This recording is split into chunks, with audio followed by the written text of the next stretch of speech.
नमस्कार बच्चों, आप सभी का आचार्य सुधाकर शिक्षा संस्थान के ऑनलाइन क्लास में स्वागत है। आज हम चर्चा करना चाह रहे हैं जैव विकास पे। जैव विकास आपके एक ऐसा टॉपिक है जो डीएलएड 4th सेमेस्टर के बच्चों के कोर्स में है और वन डे एग्जाम में इसके क्वेश्चंस आपको दिखाई देते हैं, ठीक है। और अगर हम पृथ्वी की संरचना पढ़ते हैं, पृथ्वी पे क्रमिक जीवों का विकास पढ़ते हैं, तो जैव विकास को जानना बहुत ज़रूरी है। ये हमारे पर्यावरण का भी एक भाग हो सकता है, ठीक है।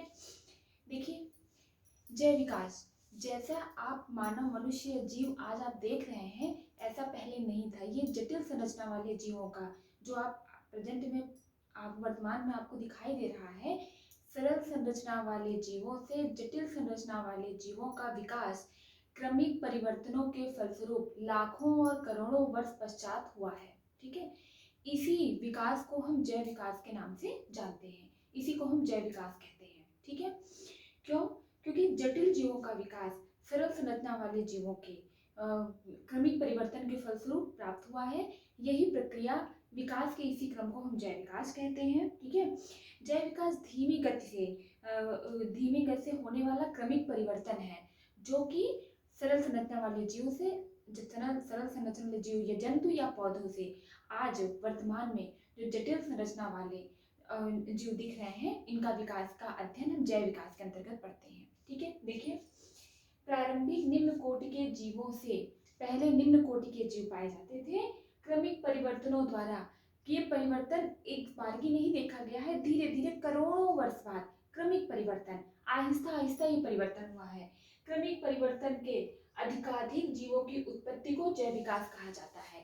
ये जीव विभिन्नता के फलस्वरूप जीवों की अधिकाधिक उत्पत्ति हुई, यानी कि विभिन्नताओं के फलस्वरूप उनकी जो स्पीसीज है वो चेंज होती गई और वही विकास का अध्ययन ही जैव विकास कहलाता है। वही विकास हम जैव विकास के नाम से जानते हैं। जीव जंतुओं की रचना, कार्यकी एवं रासायनिकी, भ्रूणीय विकास, वितरण आदि के विशेष क्रम व आपसी संबंध के आधार पर सिद्ध किया गया है कि यह जैव विकास हुआ है, ठीक है ना। कैसे? पहले जैसे जीव पाए जाते थे, पहले जैसे अवशेष मिले, अब वर्तमान में जैसा मानव पाया जाता है, जैसे पशु पक्षी पाए जाते हैं, तो उसके अध्ययन से ये पता लगाया गया कि पहले मनुष्य या पहले जीव इस प्रकार नहीं था। अब जो क्रमिक परिवर्तन के पश्चात जीव आज है, ये लाखों करोड़ों वर्ष पूर्व ऐसा नहीं था। लाखों करोड़ों वर्ष पूर्व सरल संरचना वाले जीव थे। आज इनका विकास क्या है? वहां से लेकर निम्न कोटि के जीवों से लेकर के उच्च कोटि के जीवों तक का विकास, यानी कि सरल संरचना वाले जीवों से लेकर के जटिल संरचना वाले जीवों तक का विकास को ही क्या कहते हैं? जैव विकास कहते हैं। और ये परिवर्तन अचानक से नहीं हुआ है, ये परिवर्तन ग्रेजुअली धीरे धीरे क्रम से हुआ है, ठीक है ना। इस जैव विकास के संबंध में आपको 3 लोगों की व्याख्याएं मिलती हैं। पहला डार्विनवाद, डार्विन, डी लैमार्क, दूसरा डार्विन, तीसरा है उत्परिवर्तन। और कुछ लैमार्क के डार्विन के कुछ प्रशंसकों ने उनको एक और विकासवाद का नाम दिया है जिसे कहते हैं नव डार्विनवाद, ठीक है ना। तो क्या है? जैव विकास के संबंध में परिकल्पनाएं लैमार्कवाद, डार्विनवाद, नव डार्विनवाद और उत्परिवर्तनवाद। इसको आप एक बार नोट कर लीजिए, स्क्रीनशॉट ले लीजिए, फिर हम आगे चलते हैं, इसको हम एक्सप्लेन करते हैं। ये ध्यान दीजिएगा, परिभाषा आपको रटने की आवश्यकता नहीं है, परिभाषा रटने की कोई जरूरत नहीं है। आप ये जान लीजिए, अपने स्वयं से बनाइए, क्योंकि आप जानते हैं जैव विकास जीवों में ये है ऑर्गेनिक इवोल्यूशन, ठीक है, जीवों में होने वाला परिवर्तन। और ये परिवर्तन कैसा हुआ है? क्रमिक हुआ है, ग्रेजुअली हुआ है, धीरे धीरे हुआ है। अर्थात कहने का मतलब है निम्न कोटि के जीवों से उच्च कोटि के जीवों का विकास, सरल संरचना वाले जीवों से क्रमिक परिवर्तन द्वारा जटिल संरचना वाले जीवों का विकास ही क्या कहलाता है? जैव विकास कहलाता है, ठीक है। इसको हम इरेज करते हैं। आपको परिभाषा हमने बता दी है। अब ये परिभाषा क्लियर कैसे होगी? जब हम इसके एक एक वाद को लेकर के आगे चलेंगे, तब ये परिभाषा क्लियर होगी। आपके कोर्स में या परीक्षाओं में पूछे जाने वाले ये है लैमार्क, वैज्ञानिक डी लैमार्क, ठीक है ना। ये है, हाँ, ये क्या है?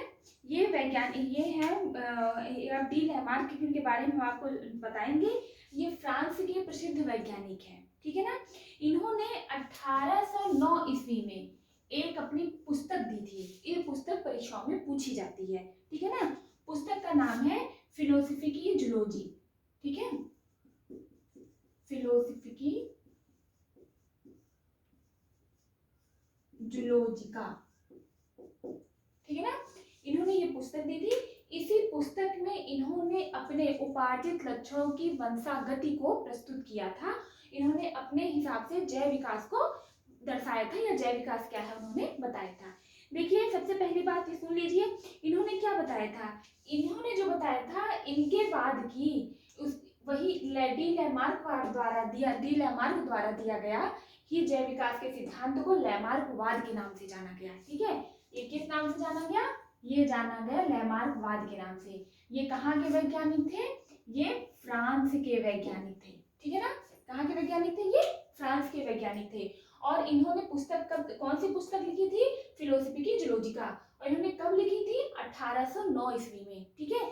इनके विकासवाद के अनुसार विशेषताएं क्या थी, सबसे पहली विशेषता, ठीक है ना, सबसे पहली विशेषता क्या थी कि किसी भी जीवों पर उसके वातावरण का सीधा प्रभाव पड़ता है, ठीक है ना। मतलब कि जीवों में जो परिवर्तन आता है, परिवर्तन होता है, उसके वातावरण, जो जीवों का वृद्धि और विकास है, वातावरण सीधे उसको प्रभावित करता है। मतलब कि जीवों के वातावरण का सीधा प्रभाव जीवों पर पड़ता है।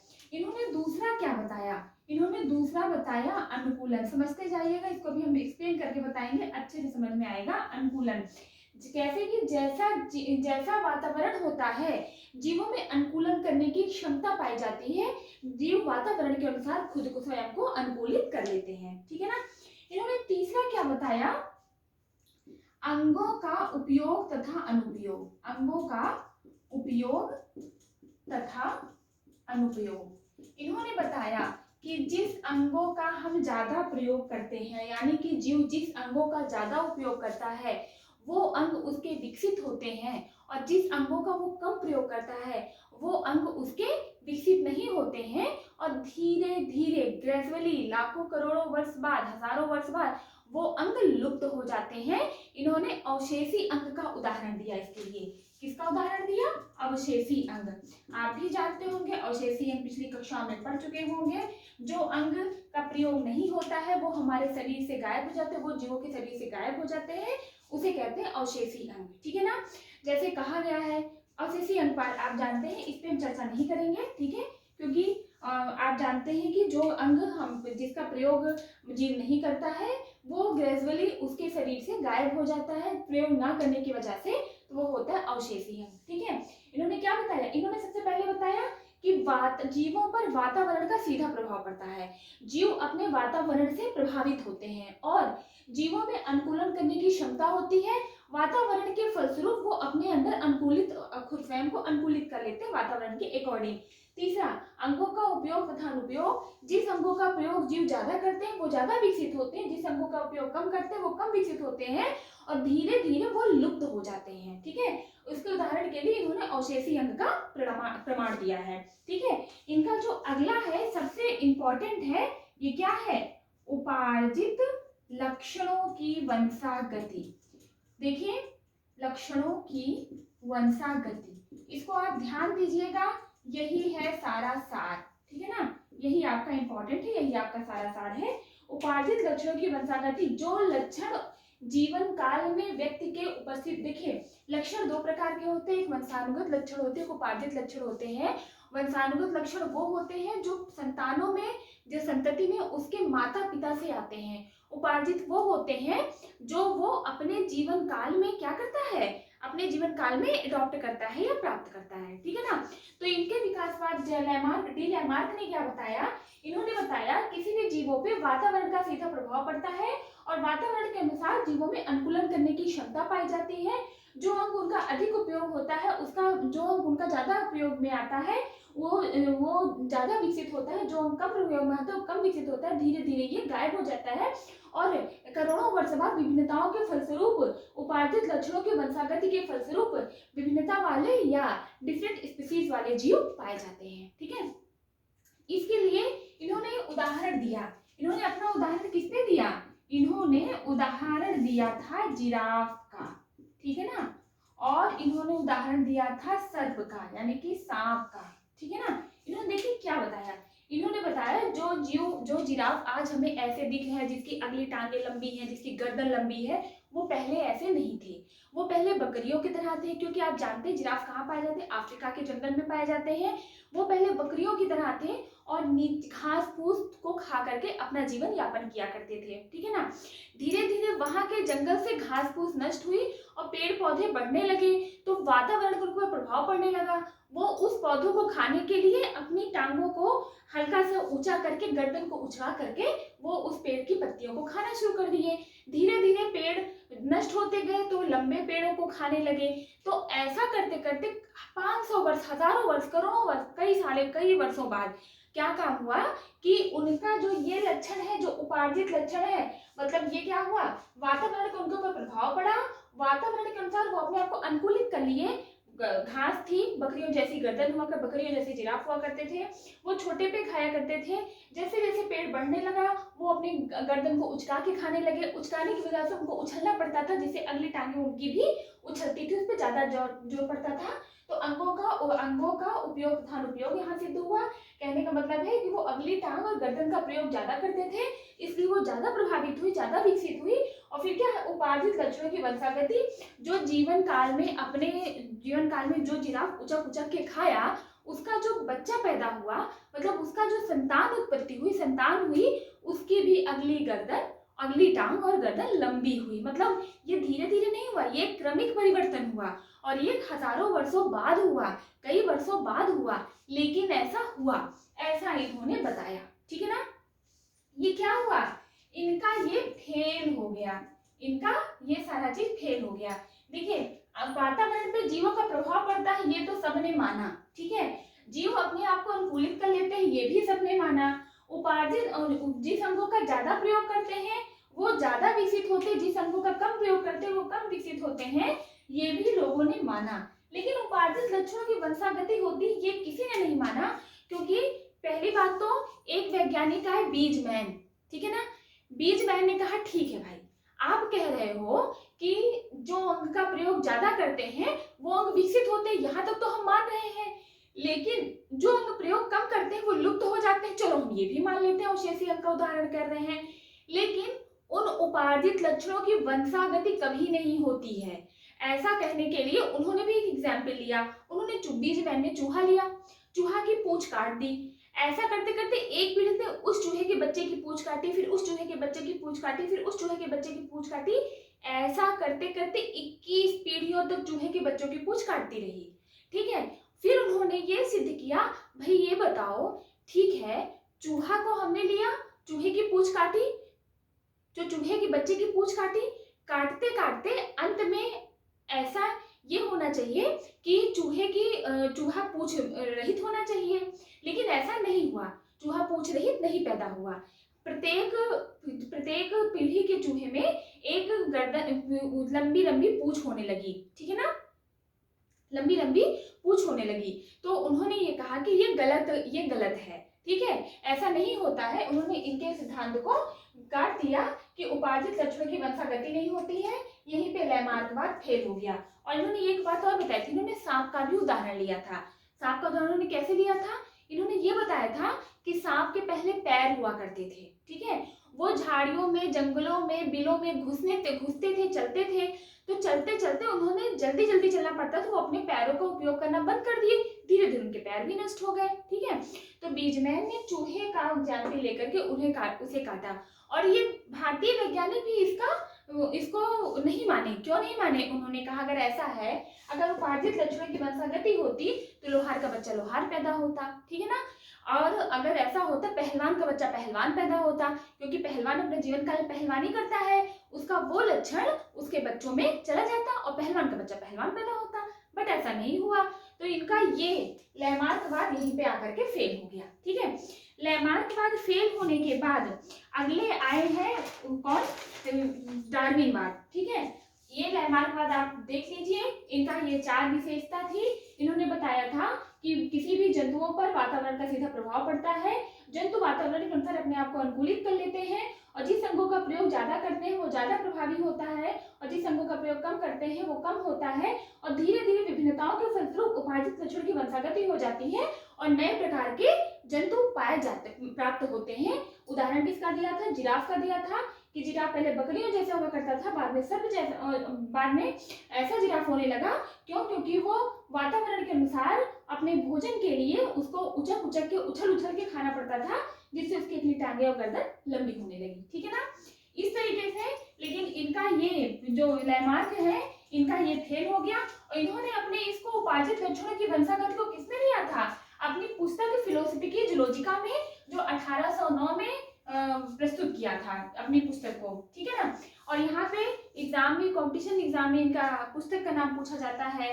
ठीक है? और या फिर ये किस चीज को दिए थे? उपार्जित लक्षणों की वंशागति को दिए थे। और या फिर ये किस पे अपना प्रयोग किए थे? ये अपना प्रयोग जिराफ और सांप पर किए थे। ठीक है? इसके बाद आते हैं डार्विन। ठीक है? डार्विन ने जो सिद्धांत दिया वो किस नाम से प्रसिद्ध हुआ? वो प्रसिद्ध हुआ डार्विनवाद के नाम से, क्योंकि चार्ल्स डार्विन ने सिद्धांत दिया। चार्ल्स डार्विन क्या थे? चार्ल्स डार्विन वो ये ब्रिटेन के वैज्ञानिक थे और क्या करते थे? ये घूमते थे। ये क्या करते थे कि इन्होंने प्राकृतिक वरण, नेचुरल सिलेक्शन या प्राकृतिक वरण पर अपना सिद्धांत दिया था। किस पे दिया था अपना सिद्धांत? इन्होंने दिया था प्राकृतिक वरण के पे सिद्धांत दिया था। और ये 1831 से अपनी एक जहाज, बीगल नामक जहाज से भ्रमण किए थे। ठीक है? किस जहाज से? जहाज का नाम कहीं कहीं जगह मिलता है, पूछा जाता है। बीगल नामक जहाज से ये भ्रमण किए थे और भ्रमण के दौरान इन्होंने बहुत सारे पे प्रयोग किया था। उस प्रयोग के फलस्वरूप ये अपने कुछ बातों को प्रस्तुत किए थे, उसकी विशेषता। और ये origin of species by natural selection, इनकी एक पुस्तक थी, प्राकृतिक वरण द्वारा जात की उत्पत्ति। इनकी पुस्तक का नाम क्या था? Origin of species by natural selection. ठीक है ना? इनकी ये पुस्तक थी। ठीक है ना? और इनकी ये पुस्तक किसमें आई थी? ये 1859 में ये इनकी पुस्तक आई थी। डार्विन और ये किस जहाज से यात्रा किए थे? ये बीगल नामक जहाज से यात्रा किए थे।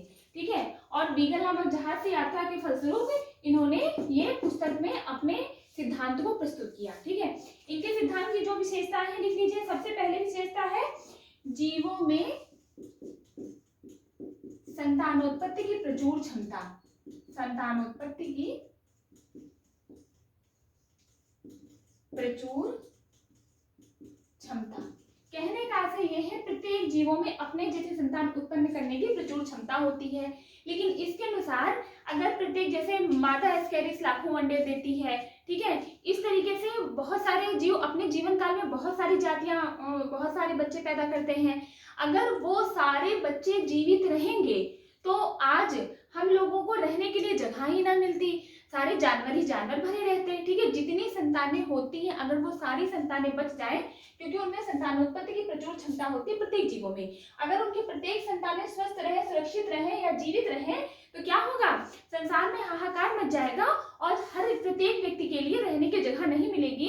जैसे जिस निम्न कोटि के जीव जो ज्यादा संतानें उत्पन्न करते हैं, फिर वही जीव चारों तरफ दिखेंगे, उच्च कोटि के जीव दिखेंगे ही नहीं दिखेंगे। तो इन्होंने ऐसा बताया। लेकिन इतना होने, प्रचुर क्षमता होने के बाद भी संतुलन पाया जाता है, प्राणियों में संतुलन पाया जाता है। इसका मतलब क्या हुआ? इसका मतलब क्या हुआ कि जीवन संघर्ष होता है। क्या होता है? जीवन संघर्ष होता है। क्यों जीवन संघर्ष में? इन्होंने बताया कि सजातीय संघर्ष होता है, अंतरजातीय संघर्ष होता है और वातावरणीय संघर्ष होता है। ये संघर्ष सजातीय भी हो सकता है, अंतरजातीय भी हो सकता है, अंतरजातीय भी हो सकता है और वातावरणीय भी हो सकता है। कहने का आशय क्या है? कहने का आशय ये है जीवन संघर्ष, प्रत्येक जीव अपने एक दूसरे के साथ भोजन के लिए, वायु के लिए, प्रकाश के लिए क्या करता है? आश्रय के लिए एक दूसरे से संघर्ष करता है। इस संघर्ष के दौरान जो भी जीव जीवता है, मतलब जो भी जीव अपने आप को सबल पाता है वो जीवित रहता है, बाकी जो संघर्ष में फेल हो जाता है वो जीव नष्ट हो जाता है या वो जीव मर जाता है। फॉर एग्जाम्पल, एक क्लास में 40 बच्चों के बैठने की सीट्स है, वहां 42 बच्चों का एडमिशन हो गया, तो क्या होगा, 2 बच्चे हमेशा खड़े रहेंगे, ठीक है ना, या फिर क्या हो गया, जो बच्चे पहले आएंगे वो बैठेंगे, या फिर क्या होगा, बच्चों में मारपीट होगी बैठने के लिए, तो जो जीत जाएगा वो बैठ जाएगा, जो नहीं जीत जाएगा वो क्लास से चला जाएगा, वो क्लास से वो खड़ा रहेगा। तो कहने का मतलब इसी तरीके से जीवों में भी होता है, जीवों में जीवन संघर्ष पाया जाता है। ये संघर्ष जाति भी होता है, सेम जाति का उसी जाति से, यानी कि प्रकृति में संसाधन सीमित हैं, इस सीमित संसाधनों को सबको प्राप्त करना है, ठीक है। तो जब सीमित संसाधन है, जैसे 40 सीट है, 40 सीट 42 सीट तो सीमित है, 40 सीट है, वहां से 42 एडमिशन हो गया, तो 2 बच्चों को अपने जीवन में वहां पे शिक्षा प्राप्त करने के लिए संघर्ष करना ही पड़ेगा। कभी बैठने के लिए संघर्ष करना पड़ेगा, कभी सुनने के लिए संघर्ष करना पड़ेगा, कभी पढ़ने के लिए संघर्ष करना पड़ेगा, कभी पूछने के लिए संघर्ष करना पड़ेगा, दैट्स इट। उसी तरीके से ये भी जीवन संघर्ष कहते हैं। सेम जाति का सेम जाति संघर्ष सजातीय होता है, एक जाति का दूसरी जाति संघर्ष। यहाँ पे जैसे मनुष्य का मनुष्य के साथ, जीवों का जैसे कुत्ते का कुत्ते के साथ, बिल्ली का बिल्ली के साथ, क्यों? क्योंकि सेम चीजें दोनों को चाहिए, तो क्या होता है, सेम चीज के लिए संघर्ष होता है। और यहाँ पे अंतर जातीय संघर्ष, एक जाति का दूसरी जाति। और वातावरणीय संघर्ष, कभी वातावरण बाढ़ है, सूखा है, धूप है, बारिश है, ये सब आती है, तो कुछ जीव उसमें नष्ट हो जाते हैं, कुछ जीव चले जाते हैं, ठीक है ना। तो ऐसा क्या है, ये भी वातावरणीय संघर्ष के फलस्वरूप आता है। तो क्या है, जीवों में संतानोत्पत्ति की प्रचुर क्षमता होती है, और दूसरा चीज क्या है, जीवों में इस संतानोत्पत्ति की क्षमता के बाद, संतान के बाद संतानों में जीवन संघर्ष होता है। इस संघर्ष के फलस्वरूप जो जीवते हैं वो जीवित रहते हैं, यानी कि इसको इन्होंने दिया योग्यतम की उत्तरजीविता, योग्यतम की उत्तरजीविता। कहने का आशय है, जो योग्य होते हैं वही जीवित होते हैं, जो योग्य नहीं होते हैं वो नष्ट हो जाते हैं या मृत हो जाते हैं।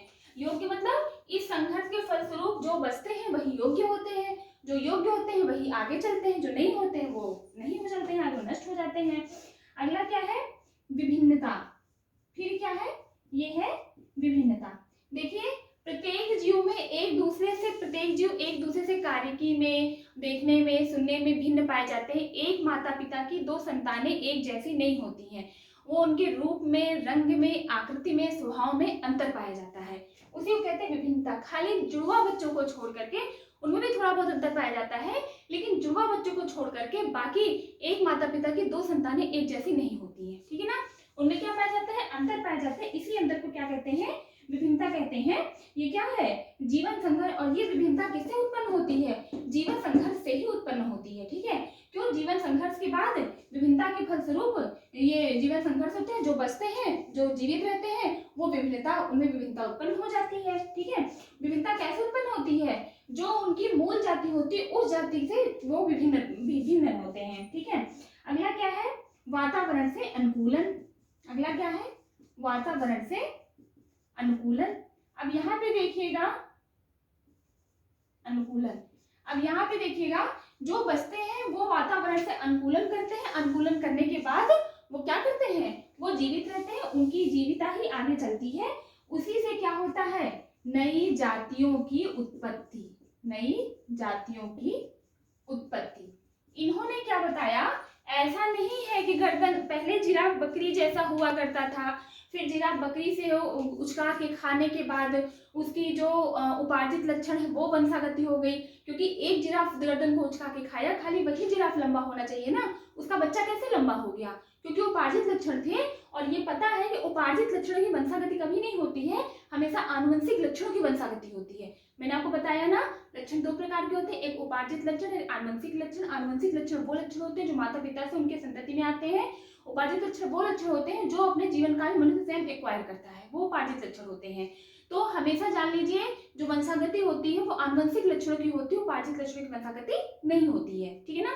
तो यहाँ पे इन्होंने क्या बताया, इन्होंने प्रत्येक जीवों में संतानोत्पत्ति की प्रचुर क्षमता होती है, और अगर प्रत्येक संतानें बच जाए तो जीवन में जो संतुलन है वो नहीं रहेगा, क्योंकि प्रकृति में संसाधन सीमित है और प्रत्येक जीव को संसाधन चाहिए। उन संसाधनों को प्राप्त करने के लिए उनमें आपस में जीवन संघर्ष होता है, ये जीवन संघर्ष जाति भी हो सकता है, अंतरजाति भी हो सकता है, वातावरणीय भी हो सकता है। ठीक है, एक जाति का उसी जाति के साथ संघर्ष सजातीय संघर्ष कहलाता है, उस जाति का विभिन्न जाति के साथ संघर्ष अंतरजातीय संघर्ष कहलाता है, और क्या है, उस जाति का वातावरण के साथ संघर्ष क्या कहलाता है, क्या कहलाता है आपका वातावरणीय संघर्ष कहलाता है।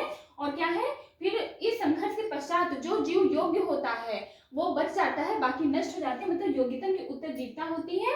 इसी जीवन संघर्ष के फलस्वरूप विभिन्नताएं पाई जाती हैं कि जो उसके जो मूल जाति थी उससे जो संघर्ष के बाद जो प्राप्त जाति है उनमें कुछ अच्छाइयां होती हैं और वो कुछ विभिन्नताएं पाई जाती हैं। वो कैसी जाति होती है, वो विभिन्नता होती है कि एक जैसी जातियां नहीं होती हैं, ये जातियां इससे भिन्न होती हैं, वो वातावरण के साथ अनुकूलन कर लेती है और जिससे नई जातियों की उत्पत्ति हो जाती है। इन्होंने क्या बताया, जिराफ ऐसा इसलिए नहीं हुआ, इन्होंने यह बताया जो जिराफ था बकरी जैसा था, उचक उचक के खाने के बाद नई जाति गर्दन और लंबी टेढ़ी, ऐसा नहीं हुआ कि गंदी वो गर्दन लंबी हो गई, अगली टांग लंबी हो गई और प्रत्येक वर्ष में 2-2 इंच कर करके फिर एक समय ऐसा आया हजारों वर्ष बाद, 500 वर्ष बाद नया जिराफ पैदा हो गया, ऐसा नहीं हुआ।